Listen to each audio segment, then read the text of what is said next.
Bonjour, bienvenue à une autre capsule Knightsbridge, en fait, sur les éléments techniques de construction. Donc, aujourd'hui, ce qu'on vient faire, c'est qu'on est dans un condo qui a été construit, on est sur le projet Bercy, et on vient mesurer la performance acoustique de nos condos. Trop tard faire des modifications, c'est vraiment l'ensemble des efforts qui ont été faits depuis le début.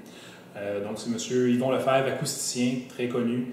En fait, c'est même une sommité dans ce milieu-là qui vient faire les tests, et c'est lui aussi qui nous conseille pendant la construction sur les méthodes appliquées pour avoir la meilleure acoustique possible. C'est quoi l'acoustique? Ça devient un élément qui est de plus en plus exigé par les acheteurs, tant au niveau des impacts, je ne veux pas entendre mon voisin, encore moins sa télévision. Donc, il y a de plus en plus de demandes à devenir performant là-dessus et c'est normal. Par contre, c'est quelque chose qui est très peu maîtrisé par la plupart des constructeurs. C'est quelque chose qui est excessivement technique, qui demande beaucoup de diligence pendant la construction. Je vais essayer de vous démystifier ça rapidement et puis vous allez pouvoir voir sur notre site web aussi, on va publier certains documents qui vous l'expliquent bien. Donc l'acoustique se mesure de deux façons. Il y a le test d'impact, donc les bruits d'impact, c'est-à-dire des coups de talon. Marcher fait partie de ça, on échappe un objet lourd par terre, ce sont des bruits d'impact. Il y a les bruits aériens, donc qui vont être les bruits d'un système de son, bruit de télévision, bruit de gens qui se parlent. C'est des techniques complètement différentes pour arrêter un et l'autre. C'est quoi les exigences qui sont demandées par le Code du bâtiment, par la garantie des maisons neuves là-dessus? Il y a seulement des exigences au niveau des bruits aériens. Donc, on va demander une performance, il y a un indice qui s'appelle FISC pour les bruits aériens. On demande une performance de 50. C'est pas tant élevé, en fait. Donc, vous allez entendre votre voisin avec un indice de 50 assez bien. Vous allez entendre sa télévision s'il la met fort, s'il met la radio fort, c'est des choses que vous allez bien entendre. Niveau impact, malheureusement, et ça devrait devenir une norme, il n'y a pas de règles précises. On suggère 50, mais il n'y a aucune obligation d'un constructeur de rencontrer ces critères-là. Donc, c'est excessivement important quand vous achetez un condo que vous informiez bien sur quelles sont les mesures qui sont prises. Pour avoir une bonne acoustique, il faut que la personne sache de quoi elle parle, parce que beaucoup de choses, même si on met les bons matériaux, c'est une mauvaise exécution, il n'y aura pas de bonne performance acoustique. De notre côté, en fait, l'échelle est complexe à comprendre, mais une très bonne performance acoustique, ce qu'on va dire haut de gamme, ça va être en haut de 60. Vous entendez très peu de son en haut de 60. Donc, même un système de son très fort, vous ne l'entendrez pas. Bruit d'impact, il faut que la personne se force pour que vous l'entendiez vraiment. C'est ce qu'on fait dans les constructions haut de gamme. Et il y a les constructions super haut de gamme, on parle de 65, mais c'est très difficile à réaliser, spécialement dans la construction en ossature de bois. Aujourd'hui, on a fait le test sur Châteaubriand, nos projets, on l'a fait sur Bercy présentement. On a obtenu 64 comme test de bruit d'impact et 68 en termes de bruit aérien. Donc, on est dans le super haut de gamme, dans la composition acoustique de ce qu'on fait, surtout dans la réalisation. C'est quelque chose à laquelle on met énormément d'efforts et à laquelle on est très fiers de pouvoir faire ça. Donc, qu'est-ce qu'on fait pour arrêter les bruits aériens et les bruits d'impact? Le bruit aérien, c'est le bruit le plus facile à arrêter. Donc, ça prend de la masse. Donc, imaginez-vous sur le bord d'un lac, vous criez, ça va résonner en écho, ça va aller super loin. Si vous faites le même cri dans un coffre de banque qui est fermé, il y a des bonnes chances qu'on ne vous entende pas à l'extérieur. C'est la masse qui arrête ça. Donc, les vibrations dans l'air arrivent sur une masse et ne sont pas en mesure de la faire vibrer. Donc, nous, ce qu'on fait dans nos condos pour ça, c'est la chape de béton, évidemment, arrête la plupart des sons. Et à l'étage au-dessous, on met 2 gyps d'épaisseur 5,8, plus grosse masse qu'un gyps régulier qui a une demi. Donc, ça absorbe la masse qui est là. Et ensuite, on vient aussi remplir de cellulose avec 2,5 litres de pression. Il y a énormément de cellulose pour ce qui est fait normalement. Ça vient empêcher l'effet d'écho, en fait, dans le caisson qui est dans l'entreplancher où est-ce qu'il y a les poutrelles. Donc, c'est comme ça qu'on arrête les sons aériens. C'est assez facile d'arrêter les sons aériens dans un projet de condo. Donc, ne vous attardez pas surtout à ça. Beaucoup de gens ne le maîtrisent pas, mais ce n'est pas la partie plus complexe. La partie très complexe dans l'ossature de bois, même dans l'ossature de béton, c'est les bruits de vibration. Donc, ça fait plusieurs projets qu'on fait. On a énormément développé là-dessus. Les bruits de vibration, comment les arrêter? C'est différents éléments de la résilience qu'on va mettre pour arrêter ça. Donc, exemple, vous avez vu une autre vidéo sur l'acoustique où on avait une belle membrane caoutchoutée sous notre dalle de béton. Bien, ça, c'est un élément résilient. Donc, on fait vibrer la dalle de béton en donnant un coup de talon.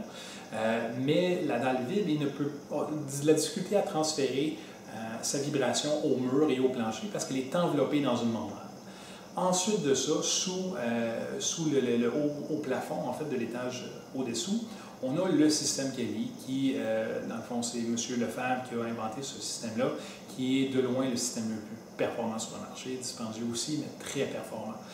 On vient installer ça et ça consiste en une rondelle de caoutchouc que je vais vous montrer un peu plus tard, en fait, comme système. Donc, c'est une rondelle de caoutchouc, donc tout le plafond est suspendu à ces rondelles de caoutchouc-là. Donc, pas de transmission directe du son qui se fait de cette façon-là. Donc, le bruit aérien, le bruit d'impact, pardon, c'est un bruit qui se transfère facilement. Donc, dès qu'on donne un coup de talon, il y a une vibration de la dalle, ça s'en va dès qu'il y a un contact, que ce soit un clou, ça fait vibrer le clou, ça fait vibrer le bois en dessous. Il faut être excessivement minutieux pendant la construction pour avoir une belle performance acoustique de ce côté-là. C'est un peu la façon de vous démystifier ça rapidement. Évidemment, il y a tout un champ de complexité, il y a différentes hauteurs de son, il y a les basses, les hautes fréquences. Nos tests mesurent tout ça qu'on est en train de faire, nous donnent une cote globale. Mais voilà, j'espère que ça répond à plusieurs de vos questions. Sans plus tarder, je vous laisse avec Yvon Lefebvre, qui va vous expliquer les tests qu'on va faire, donc surtout le marteau, qui est un test qui frappe au sol, fait beaucoup de bruit, puis on mesure en bas. Le test pour les bruits d'impact. Le test pour les bruits aériens, c'est un gros speaker qui joue du mauvais heavy metal, là, un peu, c'est du gros grichement. Donc on va mesurer en fait qu'est-ce qu'on entend de l'autre côté. Des bruits très forts, donc on s'assure de pouvoir les entendre. Et puis aussi, c'est normalisé. Donc on mesure le bruit de fond avant, on mesure l'écho d'une pièce, il y a des meubles, pas de meubles, ça a un impact. Donc c'est une mesure en fait normalisée qui se compare très très bien d'un projet à l'autre. Donc voilà. Bon, là on va tester les bruits aériens au travers des murs. Là on est sur le L1, le bruit émis.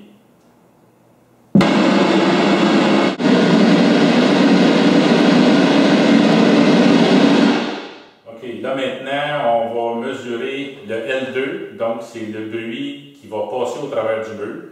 Donc le bruit qu'on va entendre va être beaucoup moindre et c'est ça qu'on va calculer pour déterminer la valeur du mur.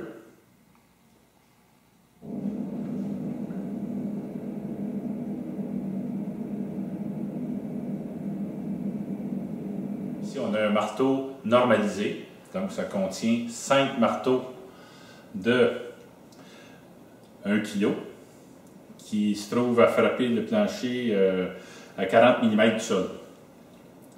Donc, c'est ça qui se trouve à faire le bruit d'impact sur le plancher.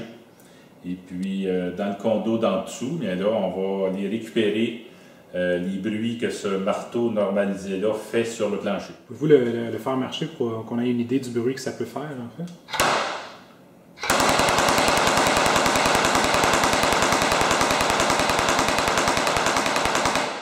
Donc c'est assez bruyant. C'est un bruit qui est très bruyant, surtout directement sur du béton comme ça. C'est de l'ordre de pas loin d'un 90 décibels à peu près. On n'a pas mesuré, là, tout dépendant des planchers, ça varie. Là. Mais comme ça, ça pourrait dépasser le 90. Les tests qui sont faits sur nos projets en bout de ligne, on a-tu un rapport signé par un acousticien, qui est M. Lefebvre dans ce cas-ci. Donc, il certifie la performance acoustique du bâtiment. C'est quelque chose qu'on transmet à nos acheteurs, peu importe le résultat. Donc, on fait des condos qui sont performants et quand vous allez les revendre, vous allez pouvoir le dire, vous allez pouvoir le prouver. C'est pas juste, j'entends pas mes voisins, vous avez la preuve écrite que ça a été fait. Et aussi, quand vous achetez, ça nous fait plaisir de vous démontrer tous les résultats acoustiques qu'on a eus sur nos constructions. C'est ce qu'on vise, on vise toujours en haut de 60. Évidemment, on essaie d'en avoir plus, le plus possible évidemment, mais on est excessivement transparent à ce niveau-là. Sincèrement, pour ne pas avoir de mauvaises surprises, exiger la même transparence des autres constructeurs.